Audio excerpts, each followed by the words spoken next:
یہ ایک پیر صاحب کا منظر دیکھ لے، اس سے بڑھ کر بدنصیبی اور کیا ہوگی؟ یہ کسی جگہ پر کھڑے ہو کر دم کر رہے ہیں، پھونکے مار رہے ہیں، تسبیح کے من کے پھیر رہے ہیں، اور جن حاضر ہو جاتا ہے اور ان کا مرید پیر صاحب کی جوتی سنگھاتا ہے صرف، اور جوتی سنگھا کر کہتا جی میرے مرشد کی جوتی میں یہ کمال ہے کہ جن بھاگ جاتا ہے۔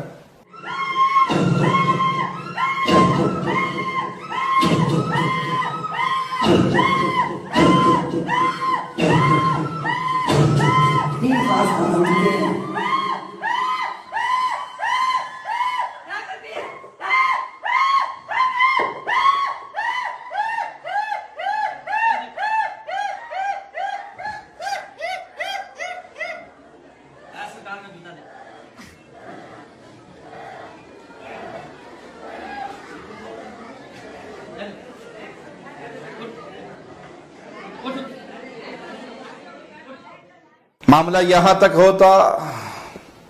پھر بھی کوئی چھوٹے فتنے کی بات تھی۔ اس نے جو اگلا کفریہ جملہ کہا،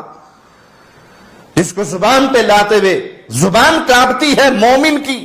دل دھڑکتا ہے، تڑپتا ہے مومن کا، کہ کوئی بندہ اپنے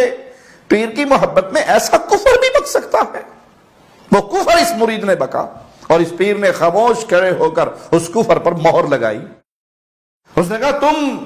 باقی مولوی حضرات، باقی لوگ جنات کا علاج کرنے والے جو لمبے لمبے وظیفے کرتے ہو اور لمبی لمبی پڑھائیاں کرتے ہو اور چلے کاٹتے ہو، تمہارے ان لمبے لمبے وظیفوں سے میرے پیر کی جوتی زیادہ بہتر ہے، اور اس کی کرامت زیادہ ہے، اور اس کے ذریعے جنات کو بھگا دیا جاتا ہے۔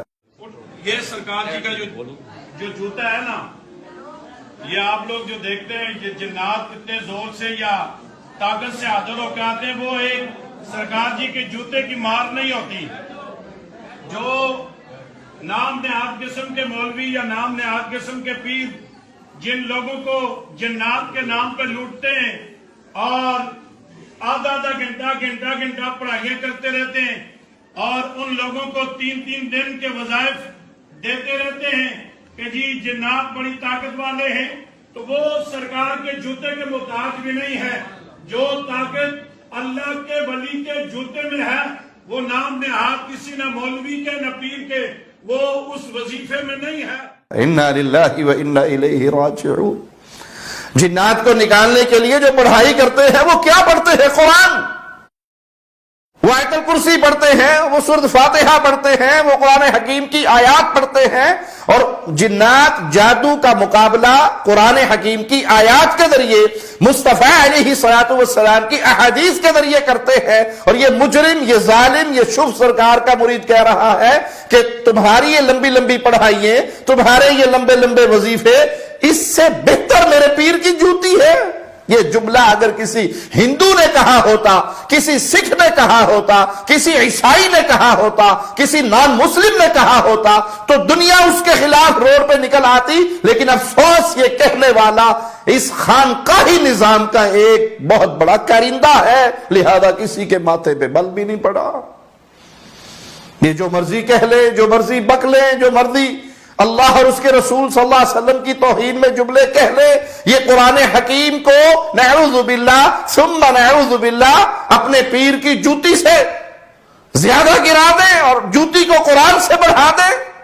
اجازت ہے، سبز چادر ہے، شاہ جی ہے اور پیر جی ہے، پیر جی کو کون پوچھے گا؟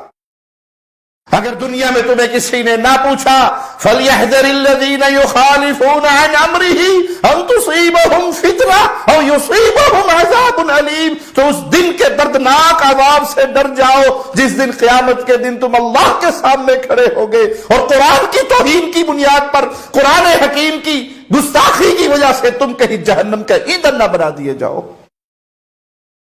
اس دنیا میں تمہاری زبان بڑی لمبی ہے، اسے کون پکڑ سکتا ہے، کون کھینچ سکتا ہے، لیکن مرنا تو ہے نا۔ اس دن تو کوئی مرید، کوئی پیر، کوئی فقیر، کوئی بابا، کوئی شیخ، کوئی مرشد، کوئی سیکورٹی، کوئی بچانے والا نہیں ہوگا، بندہ اللہ کے سامنے کھڑا ہوگا۔ یہ پیر کی جوتی سے جو کرامتیں جھوٹی دکھا رہے ہیں، جنات کے ذریعے مداریاں کر رہے ہیں، ڈرامے کر رہے ہیں، کھلواڑ کر رہے ہیں لوگوں کے دین ایمان